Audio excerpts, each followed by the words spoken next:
So why don't we just talk about Agravity, boys? So I when I wrote up my own synopsis for Agravity Boys, I used part of Viz's terminology here. I wrote that Agravity Boys is a brotastic, quote-unquote, space comedy adventure about four young men who travel to and land on an Earth-like planet called Alpha Jumbro, which I thought was pretty funny. After the actual planet Earth is ravished by nuclear war. Even though they've been tasked with recolonization, there's no female on the team, which means that the human species will eventually die out. That is until a being from another dimension grants them an elixir that can change a person's sex. So I have this written down as the basic premise of the story because that's just kind of what we were given from Shonen Jump and Viz, before the first chapter of this had come out. But after reading the first chapter, and I guess if you haven't read it yet, I'm probably gonna spoil a few things here for you. But at some point during all the boys arguing, one of them throws the elixir away into the jungle or whatever, which makes me think that they're gonna have to go back and maybe look for it later.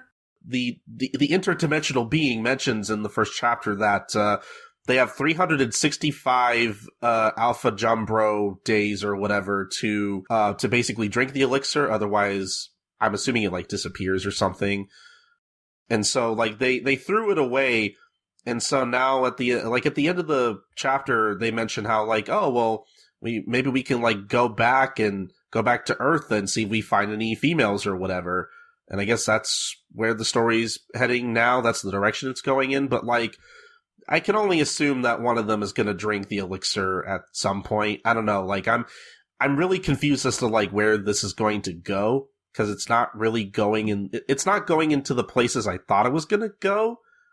I don't know. Lum, what did you think about this? I'm still kind of gathering my thoughts on this personally. I think that the elixir will definitely come back into the story. I think that the focus actually might end up being that there's a different kind of scenario every chapter of them kind of working themselves up over something inane or stupid. And then the thoughts inevitably go towards one of them drinking the elixir or one of them doing something.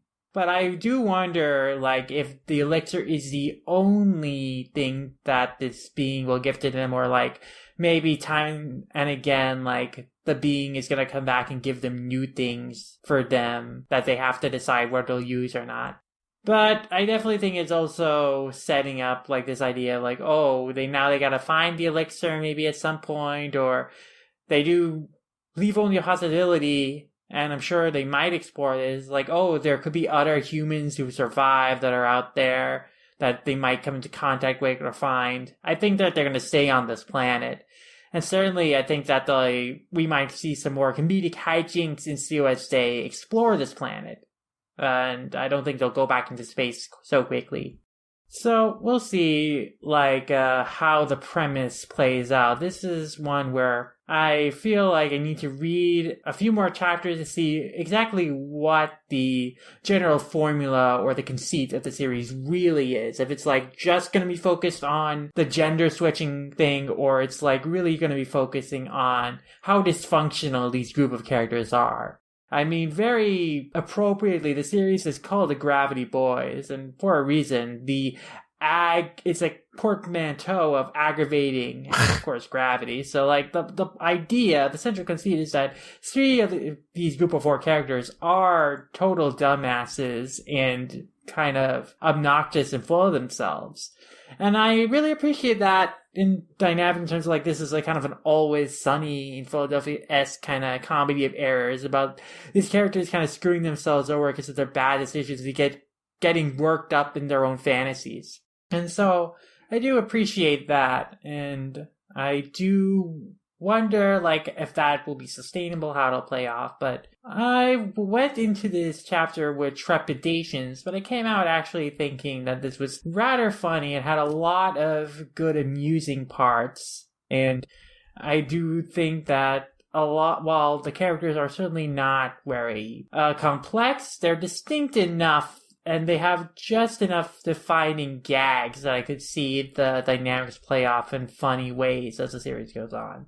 Yeah, see, I need a few more chapters for this as well, because I mentioned on the show before that, when it comes to gender bending or gender swapping, like, I'm not a fan of those kinds of stories. And like I said, this first chapter didn't, like, go to the places I thought it was going to go, but, like, at the same time, I don't know, like, I think I'll need a few more chapters of this to kind of spend more time with the characters, because, like, just from the first chapter alone, I didn't really laugh all that much. I didn't really think it was, like, particularly funny. The one moment I did like was when the being showed up and the main guy was like, "Okay, yeah, what's up?" Like, it's just, I really like I really like how he reacted to meeting the being for the first time. I actually did think that was kind of funny, but outside of that, I don't know, like, if this is supposed to be a comedy gag sort of manga thing moving forward, like, I don't know, I'd be interested in hearing if, like, anyone else feels this way, or if this is just, like, just some kind of weird thing that, like, some kind of weird criticism that I have in particular, in that, I think the art is fine.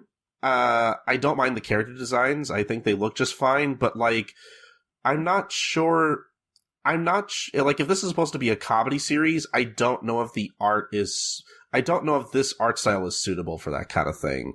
Like, I'm so far, just from the first chapter, I'm sure this could change, but just based off my first impressions, I'm not sure if I'm confident in the actual art for this series being able to elevate the comedy. Because I feel like when it comes to comedy, like, as comedy manga, like, I feel like the art is not, like, the most important thing, but it is kind of important.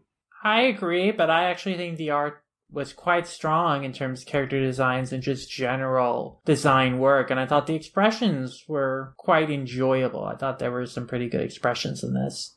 So I didn't really have a problem with the art in terms of, like, selling the comedy. I mean, it's not a gag manga style, but this is like a comedy story manga. I don't think, like, it needs to be too super deformed. Like, it needs to have just enough, like, construction in terms of, like, these mechanical suit designs and the location of the world and whatnots to, allow the story to kind of probably do more adventurous things if it so chooses to. Again, this is one where we'll really need to see what the direction the story takes is in the future to see, like, what kind of stories that it'll generally be telling. Yeah, I need a little more time for this one. I do kind of want to see where it goes, but at the same time, I'm not completely sold on it just yet. I feel like this is going to be the kind of thing where, like, I'll probably give it a couple more chapters to see where it goes, and then I'll probably, I don't know, if I'm not enjoying it by, like, 5 or 6 chapters in, that's usually when I kind of start to drop off. If it's really not pulling me in, then it'll probably end up being the kind of thing that, like, I'll probably just get back to either when there's more of it or when it's over, depending on how long it runs. But yeah, I don't know. We'll have to see. I don't really have any, like, strong feelings about it either way, as much as I was expecting to anyway. I just don't. But it's on the Shonen Jump app. Like, it's one of those things where I might as well read it for a little bit.